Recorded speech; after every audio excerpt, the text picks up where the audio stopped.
저도 환자분들 진료할 때 이런 경우엔 이제 시술 권유를 하지만 또 어떤 경우에는 집에서 이 정도면은 충분히 관리가 가능하다라고 또 말씀드리거든요. 국내에서 가장 대중적인 기미, 잡티 크림 중 하나이기 때문이에요.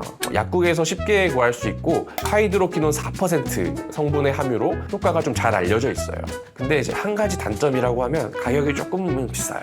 그래서 저는 요거 대신에 조금 애용하는 제품이 있는데 보시면은 약국에서는 25,000원에 이제 찾아보실 수 있고 쿠팡에서는 11,600원 정도로 더 저렴하게 사실 수가 있어요. 기미에 특화된 치료제라고 생각하시면 됩니다.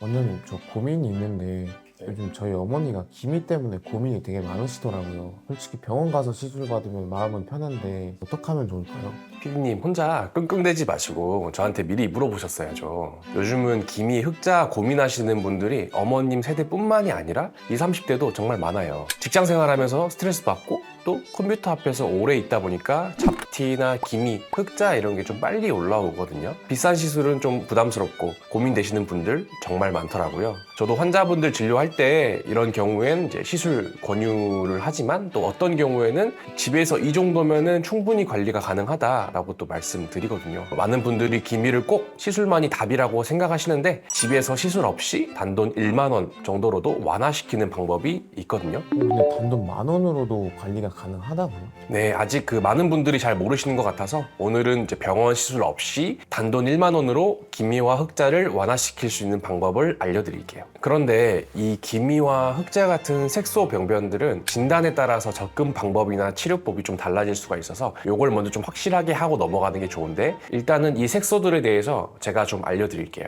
먼저 기미부터 알려드리면 이게 생기는 이유는 피부 구조와 기미가 발생하는 과정에 대해서 좀 알아야 되는데 우리 피부는 크게 표피와 진피로 구분이 되는데 둘 사이에는 요거를 가르는 구조물인 기저막, 베이스먼트 멤브레인이라는 게 존재하고 멜라닌 색소를 생성하는 세포가 좀 위치하고 있는데 이게 자외선 등의 자극을 받으면 멜라닌 색소를 막 생성하는 게 좀 늘어나게 돼요. 그래서 이 기미의 치료는 색소를 정리하는 것 이외에도 기저막을 좀 건강하게 해주는 것까지 치료가 이어져야 된다라는 것 좀 한번 짚고 넘어가셨으면 좋겠고 기미의 유형 두 가지를 좀 알아야 되는데 일반적인 기미는 멜라닌 색소가 표피와 진피 경계 부근에 축적이 되어서 갈색 내지 좀 짙은 갈색으로 보이는 형태를 띠고 자외선 차단하거나 아니면 기본적인 미백 관리로도 어느 정도 호전을 기대할 수 있어요. 근데 이제 문제인 게 혈관성 기미, 혈관과 동반되어 있는 기미가 조금 복잡한데 얘는 기저막 손상과 더불어서 진피층에 혈관 증식이 동반된 형태로 갈색과 함께 조금 홍조가 같이 깔려있는 형태로 나타나거든요. 그래서 이제 이런 경우에는 표피 관리만으로는 좀 효과가 미미할 수 있고 혈관에 대한 추가 치료가 필요할 수 있어요.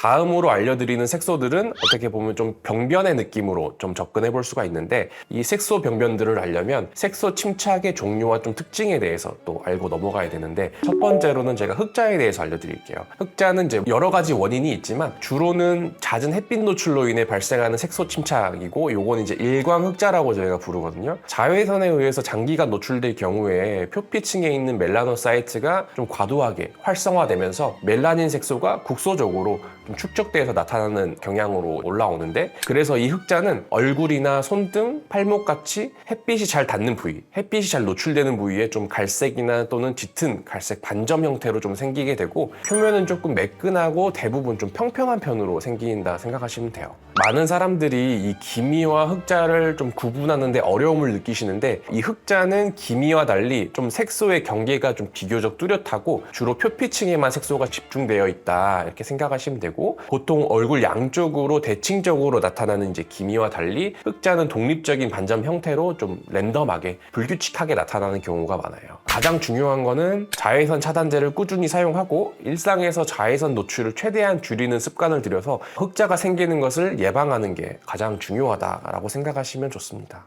두 번째로는 검버섯. 검버섯은 지루성 각화증이라 불리는 양성 피부 종양의 일종으로 노화가 진행되면서 피부 표면에서 과도한 각질세포 증식이 일어나는 게 특징이라고 볼 수 있어요. 이 흑자와 검버섯을 구분하는 팁은 눈으로 보실 때 좀 구분하시는 게 좀 어려우시다면 손으로 좀 표면을 쓰다듬듯이 문질러 봤을 때 뭔가 느껴지면은 검버섯, 느껴지지 않고 매끄럽고 부드러우면 김이나 흑자 이런 식으로 생각하시면 구분하시기 편할 것 같아요. 세 번째로는 오타모반인데요. 요거는 이제 선천적 그리고 혹은 사춘기 이후에 나타나는 유전적인 색소성 모반으로 멜라닌 색소가 진피층 깊숙이 침착되는 게 좀 특징이라고 할 수 있는데 보통 눈가나 광대 주변으로 나타나기도 하고 때로는 눈 안에 결막이나 공막 등 안구 표면에도 색이 퍼지는 경우가 있어요. 우리가 주로 보는 건 사춘기 이후, 그러니까 청소년기 이후에 나타나는 후천성 오타모반, 에브넘이라고 하는 질환이라고 생각하시면 되고,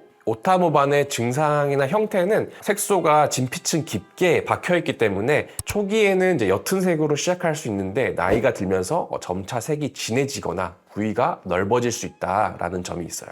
어려우시다면 조금 쉽게 구분할 수 있는 방법이 있는데 어렸을 때부터 있었냐라고 하면은 오타모반일 가능성이 높고 그 이후에 20대가 지나면서 생겼냐라고 하면은 기미일 수가 있고요. 기미는 말씀드렸듯이 자외선이 들어오는 부위에 생기기 때문에 이마 위쪽 라인까지는 잘 올라가지 않는데 오타모반은 그것과 관계없이 발생하기 때문에 머릿속이나 아니면 햇볕이 닿는 부위가 아닌 곳까지 생길 수 있다. 그럴 경우에는 어제 오타모반이라고 쉽게 생각해 볼 수가 있어요.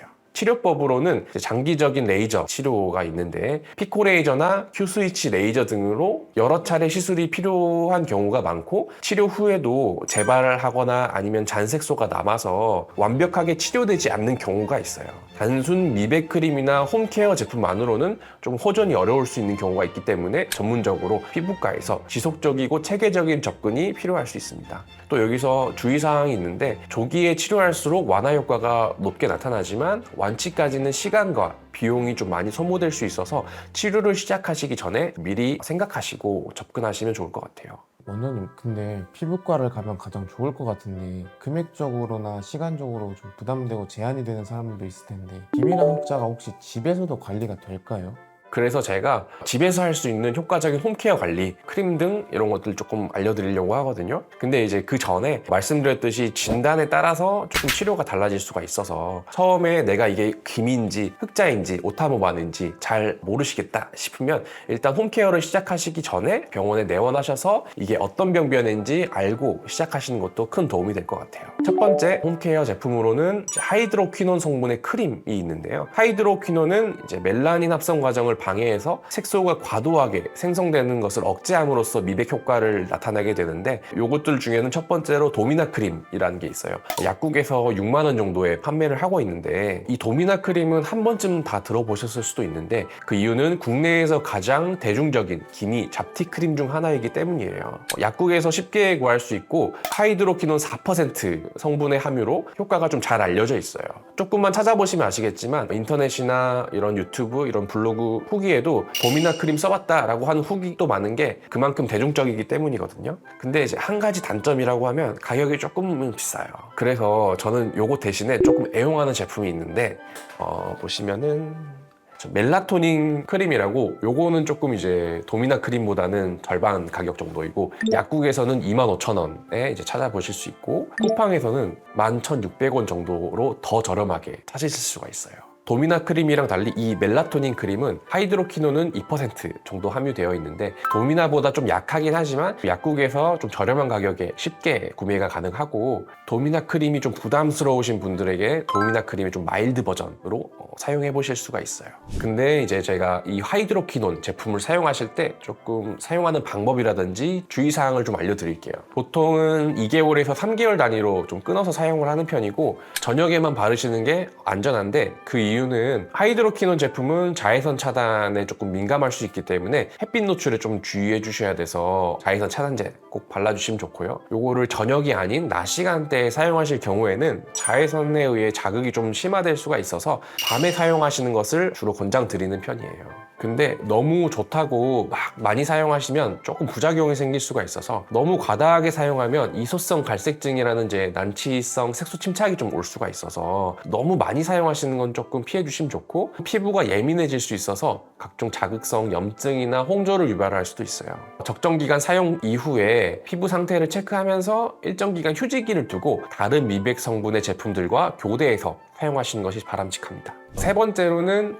멜라논 크림인데 이것도 좀 유명해서 한 번쯤 들어보셨을 거예요. 약국에서 15,000원 정도에 구매하실 수가 있지만 이 크림은 꼭 처방전이 있어야 구매하실 수가 있어서 진료를 보신 다음에 구매하실 수가 있고, 이 제품은 말씀드린 대로 피부과 처방으로 많이 쓰이는 대표적인 삼합제 크림이라고 생각하시면 되고, 성분 자체는 하이드로퀴논, 그 다음에 트레티노인, 그 다음에 하이드로코르티손, 이 세 가지의 복합제로 이루어져 있어서 효과가 굉장히 빠르다 생각하시면 되고요. 전문 의약품이라서 처방이 필요하지만 기미에 특화된 치료제라고 생각하시면 됩니다. 근데 드물진 않지만 혹시나 있을 수 있는 부작용을 좀 최소화할 수 있는 방법에 대해서 추가로 알려드리면, 피부에 좀 자극이 심하게 느껴진다면 사용 빈도를 줄여보시거나 보습제를 먼저 바른 다음에 얇게 도포해보시는 방법을 사용해보시고요. 스테로이드를 장기간 사용했을 경우에는 피부가 얇아지는 부작용이 있을 수 있어서 전문의 상담 후 사용하시는 걸 권장드리고 있어요. 그 다음에는 비타민 C가 있는데, 요거는 저희가 일상에서 먹는 비타민 C 그대로 생각하시면 되는데, 비타민에는 여러 종류가 있지만 가장 접근하기 쉬운 비타민이 바로 이 비타민 C라고 생각하시면 되고, 그 중에서 제가 추천드리는 제품은 비타민 C 함량이 3000mg이나 많이 들어있는 메가도스 비타민 C 제품인데, 이건 쿠팡에서 35,800원에 구매하실 수가 있어요.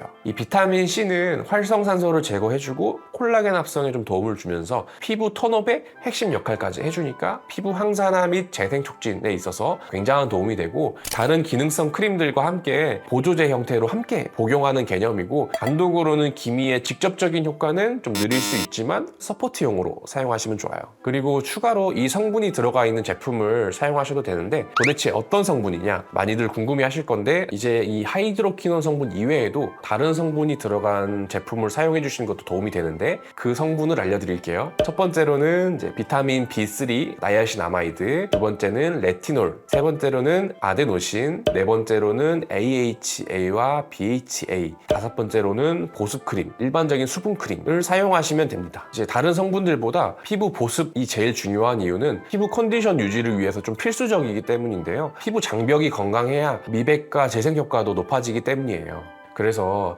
이 보습제를 절대 소홀히 하면 안 되는 이유를 이제부터 설명해 드릴게요. 집에서 홈케어 할 때 소개해드린 제품을 바르는 것도 매우 중요하지만 가장 중요한 건 바로 이 보습제를 잘 바르는 거거든요. 많은 분들이 생각보다 보습제 사용의 중요성을 좀 모르시는 것 같은데, 이 중요한 이유 제가 알려드릴게요. 첫 번째로는 보습제를 소홀히 하면 피부 장벽이 무너질 수 있어요. 수분이 빠져나가면서 각질이 들뜨고 피부가 쉽게 갈라지고 건조해지고, 이 상태에서는 자외선과 미세먼지, 온도 변화와 같은 자극에 굉장히 민감하기 때문에 피부는 금방 염증 반응을 일으킬 수가 있어요. 보습이 되지 않은 피부는 쉽게 붉어지고 가렵고, 그것을 보호하기 위해서 색소를 좀 더 많이 만들어내는 경향이 있거든요. 비타민 C나 레티놀과 같은 미백 성분도 이 피부에 자극으로 다가올 수가 있어요. 피부의 턴오버가 느려지고 색소 배출이 어려워져요. 수분이 충분해야 또 색소 찌꺼기도 배출이 되는데, 건조한 피부는 이 턴오버 주기가 늘어지기 때문에 색소가 피부 표피에 오래 남아있게 되는 거거든요.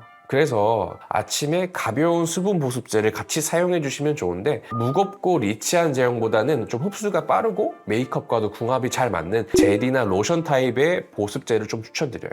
피부가 건조하면 자외선 차단제도 들뜨고 밀리기 때문에 보습은 자외선 차단의 전 단계라고 생각하시고 가볍게만 해주셔도 좋을 것 같아요. 근데 여기서 보습제 이외에 자외선 차단제도 왜 사용해야 되냐? 자외선 차단제는 기미나 흑자가 있는 피부에서는 아침에 자외선 차단제를 바르냐 안 바르느냐가 치료의 성패를 가르는 게 될 수 있거든요. 최소한 SPF 30 이상, PA 3+ 이상 제품을 넉넉하게 바르는 걸 추천드리고, 야외 활동 시에는 이 선크림만이 아니라 추가적으로 좀 보호를 해줘야 되는데, 특히 햇빛 아래에서 운동을 하거나 골프, 등산을 하신다면 선크림만으로는 부족할 수가 있거든요. 그럴 경우에는 좀 물리적으로 이 자외선을 차단해 줄 수 있는 모자나 선글라스, 양산 등을 적극적으로 활용해 주시면 좋아요. 이렇게 홈케어만으로는 잡히지 않는 기미나 흑자 치료는 병원 시술에 도움이 좀 필요한데 병원 치료에 대해서 조금 소개해 드릴게요. 첫 번째로는 피부 장벽을 회복시키고 치료하는 방법인데 고주파 니들 시술이 있어요. 보통은 포텐자나 실펌 X와 같은 장비 이름으로 많이 알려져 있는데 미세 바늘을 통해서 진피층에 고주파 에너지를 전달을 해주고 그로 인해서 콜라겐 재생과 피부 장벽의 복원을 유도해요. 아까 말씀드렸듯이 기미는 기저막을 건강하게 하는 게 중요하다고 말씀드렸듯이 이런 방법들로 우리가 기저막을 좀 건강하게 만들 수가 있고 장벽이 손상된 기미 피부에도 도움이 되지만 다른 치료, 레이저나 미백제와 병행했을 때 효과가 극대화되니까 참고하시면 좋을 것 같아요. 두 번째로는 레이저 토닝이 있는데 피코 및 나노 레이저로 색소를 제거하는 원리를 사용을 하는데 보통은 피코초 단위의 레이저 충격파를 이용하고 색소를 잘게 부순 뒤에 체내 면역세포가 흡수하여 배출되는 것을 유도해가지고 효과를 나타내고 기미처럼 진피층까지 색소가 들어가 있는 경우에는 일반 레이저보다 또 좀 더 정밀하고 반복적인 시술이 필요할 수 있다는 점, 그리고 치료 절차와 회복 기간은 처음에 시작할 때는 보통 1에서 2주 간격으로 수차례 시술해 볼 수가 있는데 우리 세포는 재생되고 그게 각질로 탈락되는 그 주기가 4주 주기이기 때문에 조금 강하게 시술이 들어갔을 경우에는 2주는 조금 세포가 회복되는데 시간이 짧을 수가 있어서 이 기간을 늘려서 4주의 텀을 두고 시술하는 게 효과가 더 좋게 나타날 수가 있어요. 그리고 이 레이저 시술 이후에는 일시적으로 피부 장벽이 조금 약화될 수가 있어서 진정크림이나 재생크림, 선크림 등을 적극적으로 활용해 주시는 게 좋아요. 그래서 오늘 말씀드린 결론은 기미랑 흑자는 하루아침에 사라지는 그런 쉬운 질환은 아니지만 피부 속 깊은 색소 침착 문제라서 단기간에 완전히 없애기는 좀 어렵다는 점을 이해하셔야 되는데 대신 꾸준한 관리와 피부에 맞춰진 접근법만 제대로 잡으면 확실히 연해지고 눈에 덜 띄게 개선시킬 수는 있거든요. 오늘 소개해드린 방법을 일주일만 해보시고 댓글에 후기를 좀 남겨주세요. 그리고 이 영상이 도움이 되었다면 구독과 좋아요 눌러주시고 다음에도 유익한 영상으로 돌아오겠습니다. 주변에 기미와 흑자 이런 색소 병변으로 고민하시고 계시는 부모님들이 있다면 이 영상을 꼭 공유해주세요.